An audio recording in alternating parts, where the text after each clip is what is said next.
कर भगवान का एक स्वरूप है। शरीर में कष्ट होता है, हम डॉक्टर के पास जाते हैं। क्यों जाते हैं? क्योंकि हम जानते हैं, उस पर विश्वास है कि हमारा शरीर ठीक कर देगा। विश्वास मतलब शिव, विश्वास मतलब शिव।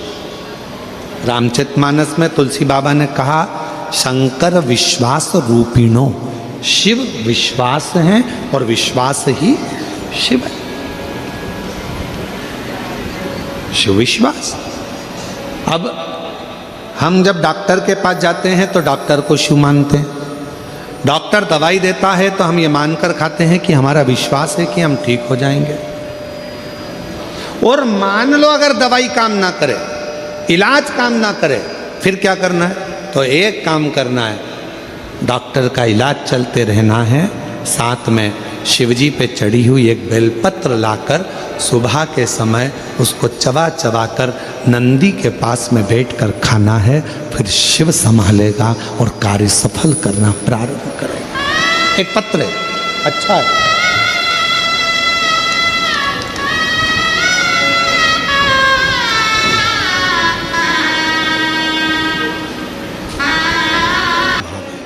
फिर से बोलो, क्या नाम है?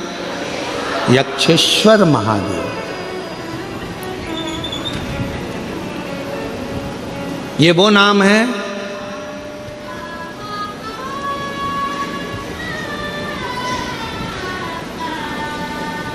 जिस व्यक्ति का सुबह उठते से ही सिर में, भुकुटी में, कान के पास से लेकर आधे माथे में जिसका दर्द बना रहता है, सुबह उठते से ही नेत्रों का, भुकुटी का, कर्ण का, माथे का, आधे मस्तक का, आधा सीसी का, आधा भुकुटी का, सिर का, 24 घंटे सुबह से लेकर रात तक जिसकी भुकुटी में, सिर में दर्द बना रहता है, उसके लिए ये कथा सर्वश्रेष्ठ है। कौन से महादेव? यक्षेश्वर। थोड़ा ध्यान से सुनिएगा इस कथा को, बड़ी सावधानी के। कई लोग कहते हैं मेरा तो सिर दर्द करता रहता है, सिर दुखता रहता है, आँखें दुखती रहती है, भुकुटी दुखती रहती है, सुबह से उठती हूँ ना जाने क्या हो गया, नज़र लग गई क्या, हाय लग गई क्या, इतनी सुंदर भी नहीं हो कि बार बार लगेगी। भाई क्या है? हाय लग गई क्या, नजर। फिर कई लोग कहते कि ऐसा लग रहा है किसी ने कुछ कर दिया, तुम ही मिले थे करने के लिए। पूरे दुर्ग और भिलाई में दूसरा नहीं मिला जिस पे कर।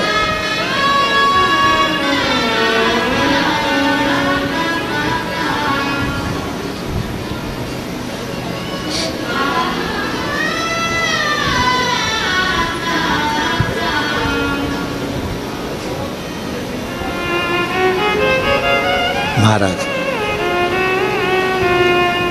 फिर से बोलो, कौन से महादेव? यक्षेश्वर महादेव। वायुदेव को आ गया अहंकार, अभिमान, और इतनी अभिमत्ता में वायुदेव आ गए कि वो भगवान इंद्र के पास पहुंचकर इंद्र से जाकर कहते हैं कि मेरी वायु के वेग में मैं कुछ भी कर सकता हूं, कुछ भी।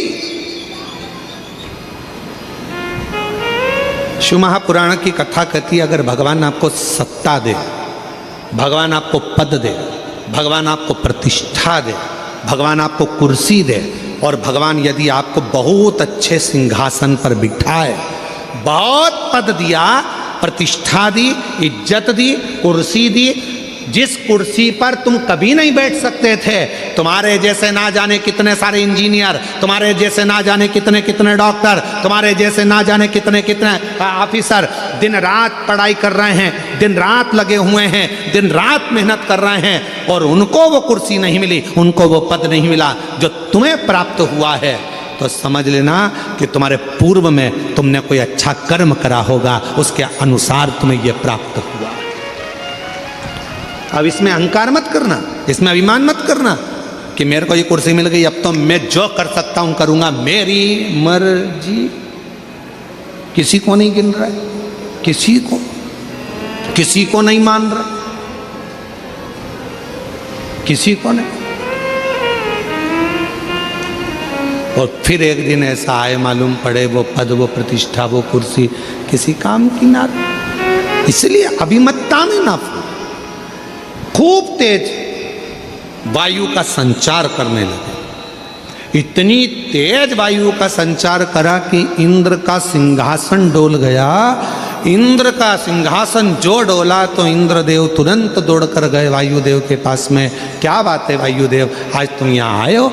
इंद्रदेव ने जैसे पूछा, वायुदेव ने कहा कि मुझ में जो शक्ति है, मुझ में वो बल है कि मैं पूरे इंद्रलोक को उड़ा सकता हूँ, उसको समाप्त कर सकता हूँ,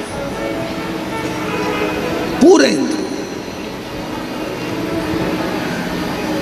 और महाराज शिव महापुराण की कथा कहती है, जो शक्ति दिखाने में आनंद नहीं है, पर भगवान की कथा में या सत्संग में या धर्म में मन लगाना बहुत कठिन है, वो सस्ता नहीं है, सस्ता नहीं। कितने, हम आपसे भी पूछें, आपके घर में कितने लोग रहते हैं? आपके घर में आपकी सास भी होगी, जेठानी भी होगी, देवरानी भी होगी, ननंद भी होगी, परिवार में पति भी होगा, देवर भी होगा, जेठ भी होगा, बहुत सारा। परिवार में कितने लोग रहते हैं? नहीं होंगे ज़्यादा तो 2-4 तो होंगे। क्या सबका मन तुम्हारे जैसा होगा?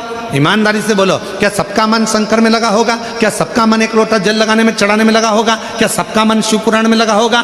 कोई नहीं। कोई तो अपनी पेंटिंग में खुश होगा, कोई अपने बच्चों में खुश होगा, कोई अपने परिवार में खुश होगा। पर भोलेनाथ ने आपको अपनी सेवा के लिए रखा है। क्यों? क्योंकि कोई संसार में किसी ना किसी परिवार में एक व्यक्ति ऐसा होता है जिसका शिव से पुराना कोई संबंध होता है, और शिव उसी को अपनी ओर लेकर आता है, शिव उसी को लेकर आता है। इसलिए बाबा अगर आपको यहाँ लेकर आए हैं तो बाबा को धन्यवाद। राजा लंकापति रावण का अहंकार नहीं रहा। एक बार कुबेर जी के अंदर अहंकार आ गया था, उनका अहंकार नहीं रहने दिया। एक बार माँ लक्ष्मी के मन में अहंकार आ गया था, शिव जी ने उनका अहंकार नहीं रहने दिया। कंस के भीतर अभिमान आ गया था, उसका अभिमान नहीं रहने दिया। हिरण्यकशिपु के भीतर अभिमान आ गया था, उसका अभिमान नहीं रहने दिया। शिव अहंकार को जलाकर भस्म कर देते हैं, जैसे कामदेव को किया।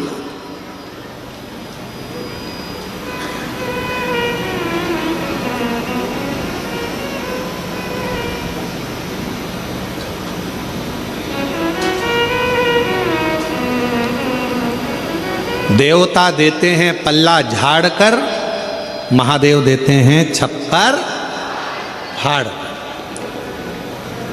33 कोटि देवता में केवल एक देव अधिदेव महादेव ऐसे हैं जो बिना सोचे समझे, बिना विचारे दे देते हैं, बिना विचारे, कुछ नहीं सोचते। केवल एक लोटा जल चढ़ाओ, थोड़ा सा पानी झेल के लाओ, घर में छीट दो, दुकान पर छीट दो। लोगों को लगता है पानी छीटने से क्या होगा। जिस दिन मेरा शिव कृपा करेगा, उस दिन तुम भी सोच में पड़ जाओगे कि ये करुणा कैसी है। एक पत्र है ऐसा ही।